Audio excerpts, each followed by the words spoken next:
We're at the heart of Delhi. We're at Connaught Place, where the hustle and bustle is on this beautiful January afternoon. And I'm joined by gentlemen from three different sectors to understand what they feel about the budget that is coming up on February 1st.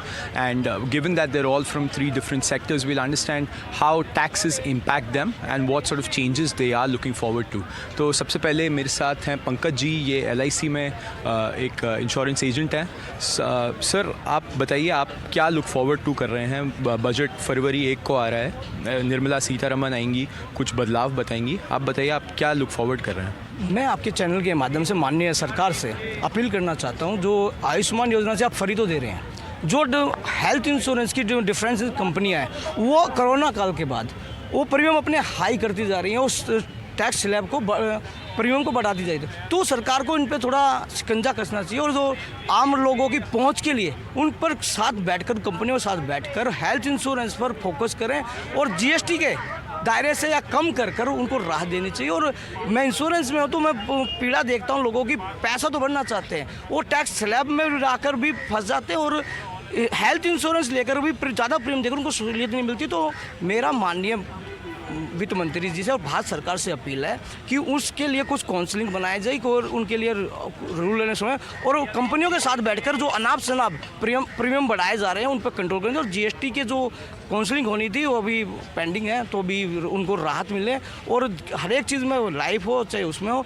और आम जनता को हित के लिए एक free का जो हम कल्चर का है तो ऐसी पहुँच बनाए कि एक कम पैसे में उनको हेल्थ इंश्योरेंस मिले, जिससे हमारे देश की इकोनॉमी बढ़े और उसके लिए आगे ग्रोथ करे. तो इकोनॉमी जब भी बढ़ेगी जो हम सभी उसमें बच्चा हो किसी सबके लिए ये ज़रूरी है. धन्यवाद पंकज जी.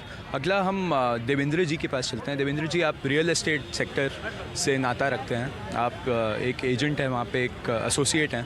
आप अपने सेक्टर में एक तो पर्सनली और प्रोफेशनली आप क्या टैक्स में राहत देखना चाहते हैं, क्या बेटर आप देखना चाहते हैं? सबसे बड़ी बात है कि जो सैलरी ने टैक्सेशन स्लैब है उसको रिवाइव करने की ज़रूरत है, रिकॉन्सिल करने की ज़रूरत है. क्योंकि बहुत सारे लोग ऐसे हैं अभी भी जो रियल इस्टेट पे अपना पैसा लगाना चाहते हैं, इन्वेस्ट करना चाहते हैं, और या इन्वेस्ट नहीं करना चाहते तो कम से कम रेसिडेंशियल एक प्लॉट या फ्लैट्स लेना चाहते हैं. बट वो एक बार कि उसका कदम पीछे आ जाता है ये सोच के कि टैक्स क्या लगेगा.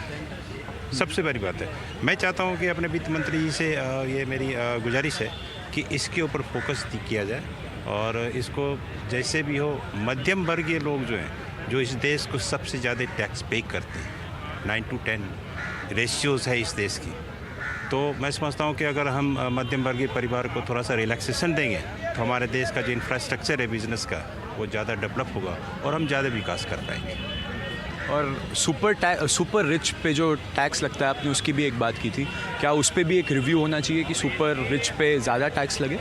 बिल्कुल होना चाहिए, बिल्कुल होना चाहिए. मैं कहता हूँ जितने जो भी है उस पर एक बार रिव्यू होना ही चाहिए. और ये सबसे बड़ी बात है कि हमारे देश का जो इंफ्रास्ट्रक्चर है, हमारे बिजनेस का, जो हमारे डेवलपमेंट का, वो कहीं ना कहीं प्रभावित कर रहा है, जिसका नतीजा है कि आज हमारी GDP कहाँ से कहाँ जा रही है. मैं इसके ऊपर चर्चा नहीं करना चाहता. हमारी GDP कहाँ है ये हर कोई जान रहा है, लेकिन उस पर चर्चा नहीं करना. आपने सवाल किया कि इनकम टैक्स या बजट क्या होना चाहिए, मैं उस पर बात कर रहा हूँ. जो बजट अभी तक हुआ है उसमें मीडियम क्लास को किसी भी प्रकार का कोई सहूलियत नहीं है, उसको रिवाइव करने की ज़रूरत है. धन्यवाद देवेंद्र जी. अगला हमारे पास मनीष जी हैं. मनीष जी, आप सोशल वर्कर हैं, आप सोशल सेक्टर से नाता रखते हैं. आप बताइए, आप बजट से क्या लुक फॉरवर्ड कर रहे हैं? अगले 15 दिन में सीतारमण जी आएंगी, एक अगले साल का जो टोन है वो सेट करेंगी कि इंडिया में क्या किस चीज़ पे खर्चे होंगे. आप बताइए, आप क्या एक्सपेक्ट करते हैं as a social sector worker?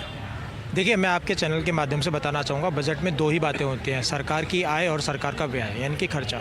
तो सरकार की आय का जो मुख्य स्रोत है वो है इनकम टैक्स, लोगों से मिलने वाली इनकम, और जो खर्चा है वो देश के विकास में, डेवलपमेंट में, लोगों के एजुकेशन पे, उनकी शिक्षा पे, उनके रोज़गार पे खर्च होता है. GST में भी बहुत बड़ा टैक्स स्लैब गवर्नमेंट को मिलता है. मैं यहाँ कहना चाहूँगा कि टैक्स का जो स्लैब है वो इनकम टैक्स पेयर है, उनके लिए सुधार होना चाहिए.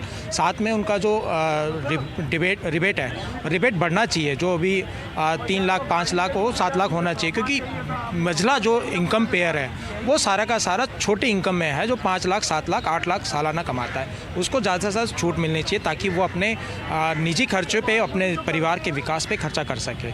जो हाई इनकम वर्ग है उन पर टैक्स का शिकंजा थोड़ा सा कसना चाहिए। उनके पास टैक्स से बचने के तमाम रास्ते हैं जो उनको सीए समझाते रहते हैं टाइम टू टाइम, तो उनसे टैक्स ज़्यादा वसूला जाए, छोटे लोगों को टैक्स में रिबेट दिया जाए। साथ ही जो बजट का खर्चा है वो कहीं ना कहीं आम आदमी तक, गरीबों तक नहीं पहुंच पाता। मेरी सरकार से गुजारिश है कि जो बजट बनाया जाए उसमें गरीबों का बिल्कुल ध्यान रखा जाए, उनकी शिक्षा पर, उनके रोज़गार पर, उनके विकास पर, इस चीज़ पर बिल्कुल ध्यान दिया जाए। Right, as you heard, the call is for more taxes on the super rich, less taxes on the middle class, a focus on employment, a focus on education. That is what the middle class still wants. That is what India is currently aspiring to be. We heard from gentlemen from 3 different sectors working 3 different jobs, and that is what the voice of India currently is.